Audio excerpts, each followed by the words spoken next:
Et cette guerre s'étend et se rapproche des frontières de l'Europe. Aujourd'hui, un missile iranien a été abattu, intercepté par la Turquie alors qu'il se dirigeait vers son territoire. Hier, Emmanuel Macron a annoncé envoyer un porte-avions français au Moyen-Orient. Alors, faut-il craindre une contagion à l'Europe et par ricochet finalement à la Belgique? On voit ça avec Fred Varlet et Quentin Warlop. Un missile iranien intercepté cet après-midi dans l'espace aérien turc par les systèmes de défense de l'OTAN. Sa cible potentielle, Chypre, à seulement 1000 km de là.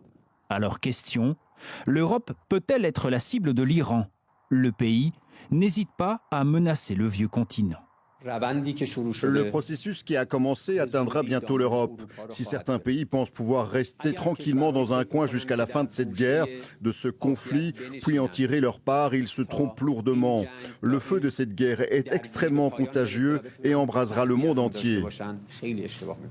Hier soir, la prise de parole d'Emmanuel Macron était attendue. La France promet de défendre ses intérêts et ceux des pays alliés frappés par la riposte iranienne. J'ai donné ordre que le porte-avions Charles de Gaulle, ses moyens aériens, son escorte de frégates, fassent route vers la Méditerranée. Le déploiement du porte-avions Charles de Gaulle, d'avions Rafale, d'une frégate et des moyens de défense anti-aériens au Moyen-Orient pour la France. L'Allemagne, de son côté, a déjà mis ses bases à disposition des Américains. La Grèce vient d'envoyer une frégate à Chypre. Chypre, où l'Irlande a positionné un bateau de guerre et des hélicoptères anti-drones. Mais tous les Européens ne sont pas alignés. L'Espagne refuse de laisser les États-Unis utiliser des bases militaires en Andalousie pour leur guerre contre l'Iran.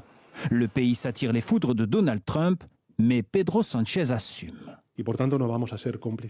Nous ne serons pas complices d'une action néfaste pour le monde et contraire à nos valeurs et à nos intérêts, simplement par peur des représailles de certains.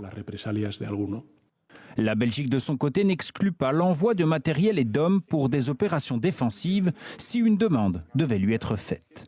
Il y a une possibilité qu'il y a des demandes les jours ou les heures qui viennent pour aider des pays au Moyen-Orient, mais c'est autre chose qu'aller avec les États-Unis et Israël bombarder l'Iran. Ça, c'est pas sur la table.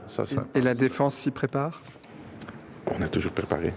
Entre menaces iraniennes et démonstrations de force, le risque de débordement existe dans cette guerre aux équilibres fragiles. On est toujours préparé, dit Theo Franken. Ça veut dire quoi concrètement? Est-ce que la Belgique risque d'envoyer des hommes, du matériel là-bas au Moyen-Orient? Mais le ministre vient de le dire. S'il devait y avoir une demande de nos alliés du Golfe en ce sens, on veillera à l'analyser avec beaucoup d'attention, bien entendu. Et les États-Unis, si c'est eux qui demandent? En étant solidaires de la situation locale. Aujourd'hui, ce sont des pays du Golfe